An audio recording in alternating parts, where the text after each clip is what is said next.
Welcome to Ben, Kirk and John Clements from Suffolk County Council Highways, who are here to tell us about how AI is being used to manage and maintain our road and signage infrastructure. So just for going straight into it, really, but should we start with the origins of the technology and what are the key problems is it addressing, do you think? So thanks. So we first became aware when Vaisala, so that's a Finnish company who supplies some of our winter software for our winter service. They approached us to detail, or they came to talk to us around an acquisition they'd made of another Finnish company who was specialising in dashcam technology, and it was firstly sold to us on the data capture of road signs. But they also mentioned in passing that the company were trialing some road condition data capture stuff in Finland, and that's kind of what perked my ears up a little bit. So, a bit of context, from a road sign perspective, that's all great, that's wonderful, but actually, in fact, from a local authority's perspective, we don't spend that much on road signs. But by context, I suppose, around half of the local authorities, probably generally in England, but at least in Suffolk, half of our funding goes into road maintenance. That can be anywhere between £10 million, £15 million plus per annum. So there's an awful lot of expenditure that goes in there. So what it's looking to try and address, I suppose, was currently we gather condition data, but we only do it annually at best on our busiest roads and less frequently kind of the lower category roads that we have. So we don't have that data refreshed to us very often. And that road condition data is obviously really important because it can feed partly into our future programs where we might want to do maintenance work in the future. So I was kind of a bit excited to understand how the dash cam technology might work, what its capabilities were, but also the AI software that sat behind that and would start to perhaps learn and interpret the data that was coming out from the high definition video data. Thanks, John. That's really interesting to hear the origins of the technology. Could you take it forward and describe how the technology works and how it's currently utilised within the council? Yeah, so the technology is a mobile phone app. In simple terms, it works on any operating system. We use it on our standard Suffolk devices, which are all smartphones. You add the app and then simply put it in the windscreen of the vehicle and start capturing the data. And then that trundles away collecting video imagery. And then as soon as you either use 4G or you hook onto a Wi-Fi network, it will start uploading that data into the data center in the cloud. And then it processes that data and then drops it back down onto the web-based browser to access the data.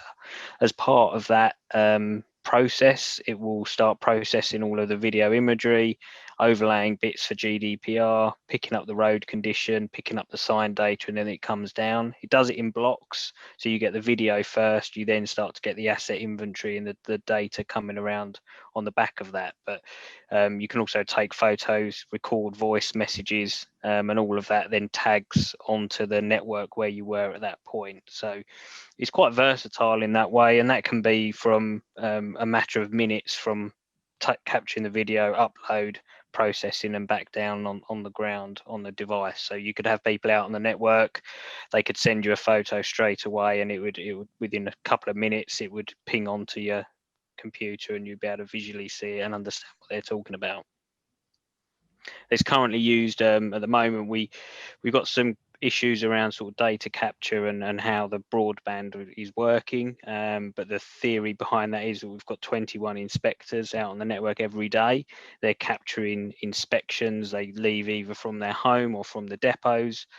That ranges from monthly inspections on the busier roads to 6 monthly inspections on what are classed as like residential roads. So within 6 months, we would have full data capture. In the summer last year, we actually commissioned Vaisala to go out and do that survey for us because we were having some issues with the data. So we have now got a full survey of the whole county, which took about a month to do in August. And now we're looking to update that as every time inspectors go out as part of their routine safety inspection.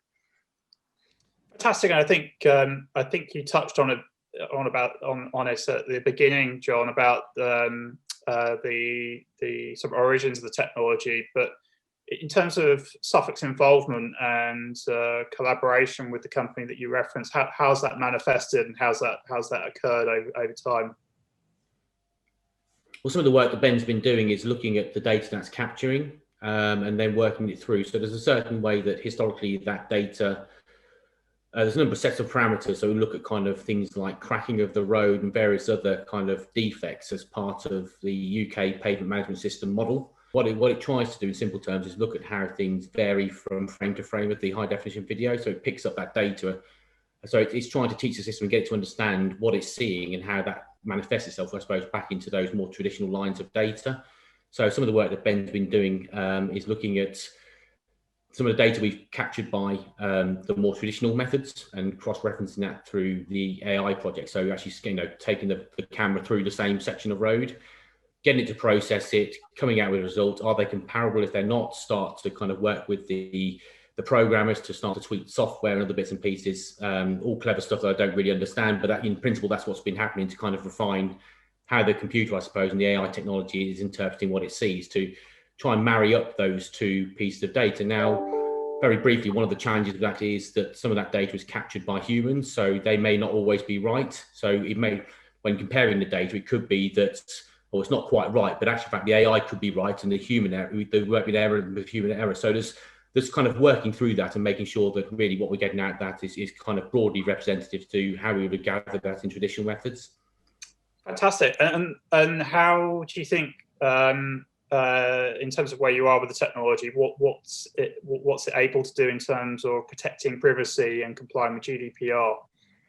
So as part of the upload and the download, it silhouettes anything to do with personal information. So it will, as part of the processing, it will blank out vehicles in their entirety, and also people walking along the pavements or the footpaths, the cyclists. So you don't see any of that. So it blanks all of that out, and also some advertising. It can pick, detect, and distinguish that that's an advertising sign as opposed to a road sign.